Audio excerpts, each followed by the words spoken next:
बच्चों, आज मैं आपके लिए light reflection and refraction high school के बच्चों के लिए इसका 6 पार्ट लेके आया हूं। हम लोग पिछली क्लास में पढ़ रहे थे अवतल दर्पण द्वारा प्रतिबिंब का बनना, image formation by concave mirror. पिछली क्लास में हम लोगों ने इसकी 2 कंडीशंस पढ़ी थी।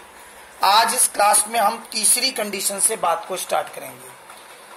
तीसरी कंडीशन ये है कि पोजीशन ऑफ ऑब्जेक्ट यानी वस्तु की स्थिति।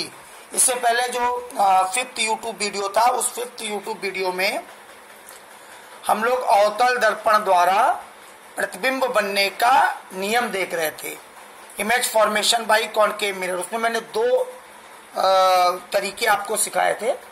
तो आज केस 3 है कि पोजीशन ऑफ ऑब्जेक्ट यानी वस्तु की स्थिति एट सी पर है। सी का मतलब होता है सेंटर ऑफ कर्वेचर। तो अब ये डायग्राम आप देखिए, ये आपका कॉनकेव मिरर है, ये सेंटर ऑफ कर्वेचर है, ये लाइन जो आप देख रहे हैं सीधी खींची हुई, ये प्रिंसिपल एक्सिस है, ये पोल है, ये ऑब्जेक्ट है। यहां पर देखिए, ये ऑब्जेक्ट है। ऑब्जेक्ट का मतलब वस्तु। यहां से ये प्रकाश की किरण चली, देखिए चल रही है, यहां पे टकराई और टकरा के रिफ्लेक्ट होकर के ये फोकस के ऊपर से जा रही है। और दूसरी प्रकाश किरण ये देखिए फोकस के ऊपर से जा रही है और रिफ्लेक्शन के बाद यहां से रिफ्लेक्ट हुई और रिफ्लेक्शन के बाद प्रिंसिपल एक्सिस के पैरेलल हो गई। आपने नियम पढ़ा है कि जो प्रिंसिपल एक्सिस के पैरेलल आती है वो फोकस से होकर जाती है, और जो फोकस के ऊपर से होकर जाती है वो प्रिंसिपल एक्सिस के पैरेलल हो जाती है। ये दोनों रेस यहां पे मिल रहे हैं, इस जगह पे दो, यहीं पर ये इमेज बन गई। मान लीजिए जैसे ये आपका ए और बी है, तो ये आपका ए डैश बी डैश, ये इमेज यहां बन गई। तो यहां पर जो इमेज बनी है वो वास्तविक है, रियल है। उल्टी, ये देखिए उल्टी इमेज बनी हुई है, उल्टी है। समान लंबाई की, समान लंबाई की मतलब जितनी लंबाई ऑब्जेक्ट की है, जितनी लंबाई ऑब्जेक्ट की है उतनी ही लंबाई इमेज की भी होगी, समान लंबाई। और बन कहाँ रहा इमेज? इमेज देखिए at C, centre of curvature पर बन रहा है। अब इसके बाद कुछ स्थितियों के डायग्राम में आपको और दिखाऊंगा। इस वाले डायग्राम में देखिए, ये है कॉनकेव मिरर। अब ये देखिए ऑब्जेक्ट सेंटर ऑफ कर्वेचर पर है, अभी आपने देखा। इसके बाद ये वाला डायग्राम देखिए, ये है कॉनकेव मिरर, ये देखिए सेंटर ऑफ ये प्रिंसिपल एक्सिस है, ये लाइन जा रही है, ये लाइन जा रही है। देखिए मेरा पेन का पॉइंट चल रहा है ये पी तक, ये पोल है, सेंटर ऑफ ये प्रिंसिपल एक्सिस है, ये सी सेंटर ऑफ कर्वेचर है। अब की बार जो आपका ऑब्जेक्ट है, ये देखिए, अब की बार आपका ऑब्जेक्ट ये देखिए सेंटर ऑफ कर्वेचर और फोकस इन दोनों के बीच में, ये सेंटर ऑफ कर्वेचर है, ये फोकस है, और ये ऑब्जेक्ट इनके बीच में ए बी। ये देखिए प्रकाश की किरण चली प्रिंसिपल एक्सिस के पैरेलल, ये देखिए ए से डी तक चल रही है, ए से लेके डी तक ये देखिए प्रिंसिपल एक्सिस के पैरेलल चल रही है, और रिफ्लेक्शन के बाद ये फोकस से होती हुई ये आ गई। और ये देखिए सेंटर ऑफ कर्वेचर से ऊपर होकर जाने वाली टकराने के बाद उसी पर वापस लौट आई, ये भी नियम है। इसमें आप देख रहे हैं यहां पर ऑब्जेक्ट की पोजीशन यानी ए बी वस्तु की स्थिति सेंटर ऑफ कर्वेचर सी और फोकस के बीच में। तो आप देख रहे हैं कि यहां से एडी रेस प्रिंसिपल एक्सिस के पैरेलल चली, स्ट्राइक करने के बाद ये फोकस से होकर जाएगी। नियम आपको मालूम है कि जो किरण प्रिंसिपल एक्सिस के पैरेलल होती है रिफ्लेक्शन के बाद फोकस से होकर जाती है।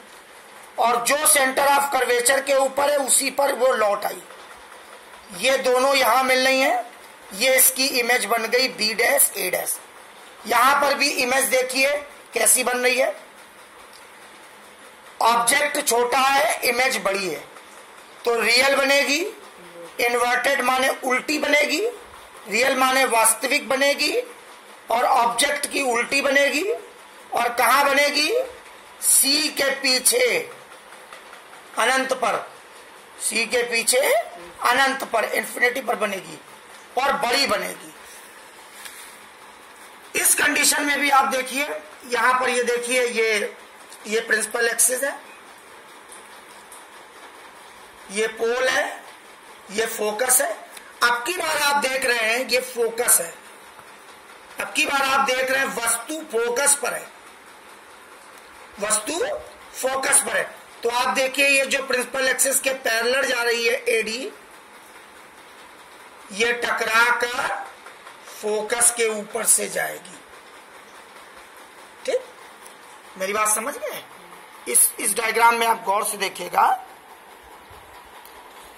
ये पोल है P, F focus, C centre of curvature.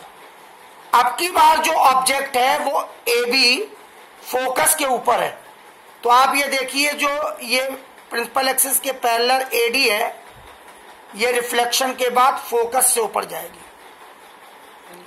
और जो सेंटर ऑफ कर्वेचर के ऊपर गई वो इसी के ऊपर से निकली। देखिए ये कहीं मिल नहीं रही है, यानी ये रियल होगी,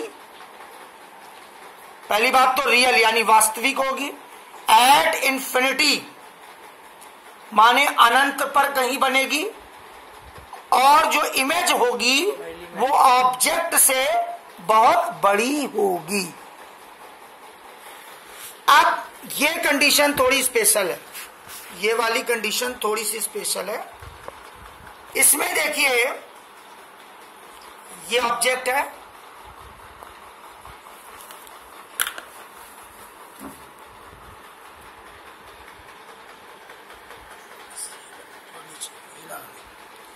इसमें देखिएगा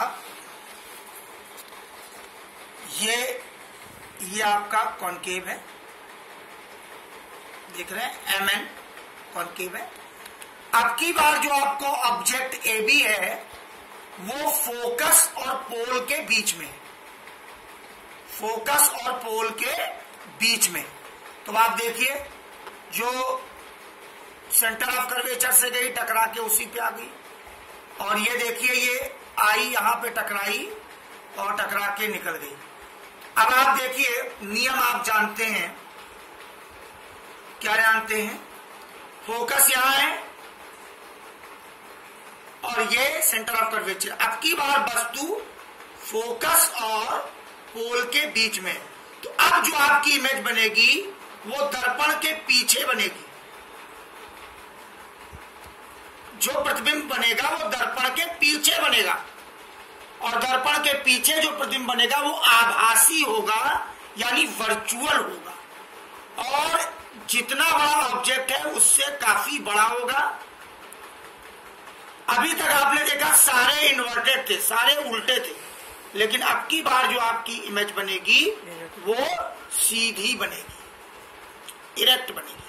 तो ये आपके कॉनकेव मिरर द्वारा इमेज बनने के फार्मूले हैं। एक बार आप फिर डायग्राम को मैं दिखा देना चाहता हूं।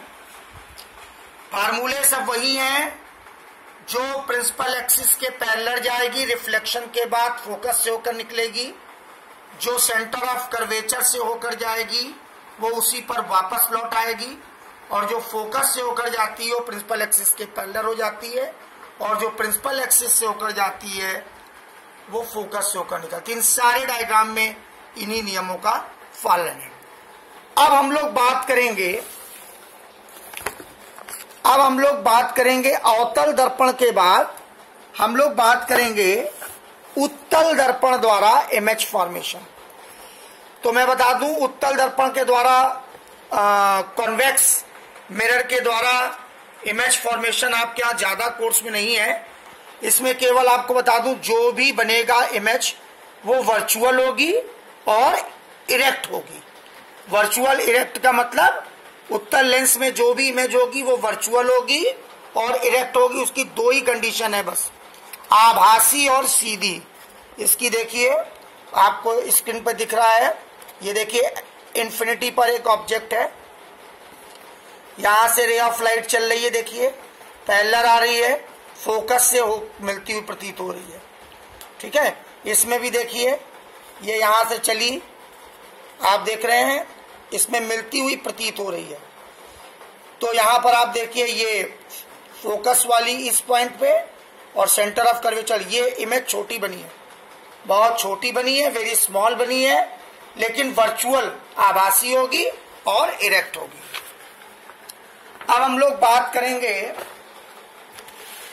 बात करेंगे दर्पण की पहचान की, आइडेंटिफिकेशन ऑफ मिरर्स। तो दर्पण की पहचान के दो तरीके, एक तो छू करके कैसे, बाय टचिंग। अगर आप मिरर को छुएं और वो समतल लगे, बिल्कुल एक सपाट, तो यानी वो प्लेन मिरर है। छूने पर अंदर दबा हुआ लगे, धसा हुआ लगे, तो समझ जाइए वो कॉनकेव मिरर है। अवतल दर्पण वो छूने पर अंदर दबा हुआ दिखेगा, और अगर बीच में छूने पर वो बाहर उभरा हुआ लगे तो समझ जाइएगा वो उत्तल दर्पण है, कॉन्वेक्स मिरर है। इसके बाद हम लोग पढ़ेंगे प्रकाश का अपवर्तन, रिफ्रैक्शन ऑफ लाइट। प्रकाश का अपवर्तन क्या होता है, रिफ्रैक्शन ऑफ लाइट क्या होता है, मैं आपको बता दूं।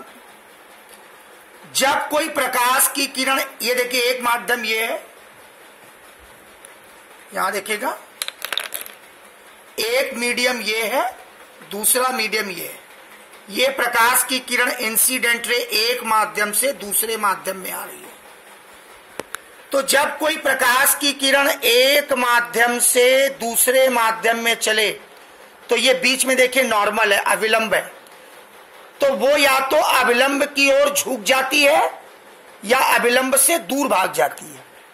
यानी ये वाली जो किरण चली आ रही है, ये या तो इस नॉर्मल की तरफ दब जाएगी और या तो नॉर्मल से दूर हट जाएगी। ये डेविएशन हो रहा है। When a ray of light comes to a medium to another medium, एक मीडियम से दूसरे मीडियम में आती है, तो होता क्या है, वो अपने मेन पाथ से डिविएट हो जाती है। इस घटना को ही हम प्रकाश का अपवर्तन कहते हैं। ये जो किरण आ रही है वो इंसिडेंट रे, आपतित किरण, और जो अपवर्तित हो गई माने अविलंब की ओर या तो झुक जाएगी, नॉर्मल की तरफ या तो झुक जाएगी ऐसे, और या नॉर्मल से दूर भाग जाएगी ऐसे, उसे बोलेंगे रिफ्रैक्टेड रे। और ये आप जानते हैं ये एंगल ऑफ इंसिडेंस हो गया, आपतन कोण, और ये एंगल ऑफ रिफ्रैक्शन हो गया, अपवर्तन कोण। अपवर्तन के दो नियम है, आपतित किरण, अपवर्तित किरण, और आपतन बिंदु पर अविलंब, तीनों एक ही तल पर होते हैं। इंसिडेंट रे, रिफ्रैक्टेड रे और नॉर्मल तीनों एक ही पॉइंट पर होंगे। और दूसरा स्नेल्स का लॉ है, वो sine i upon sine r बराबर V1 upon V2 equal to 1 and 2 बराबर कांस्टेंट। इसमें V1 है फर्स्ट मीडियम में प्रकाश की चाल, स्पीड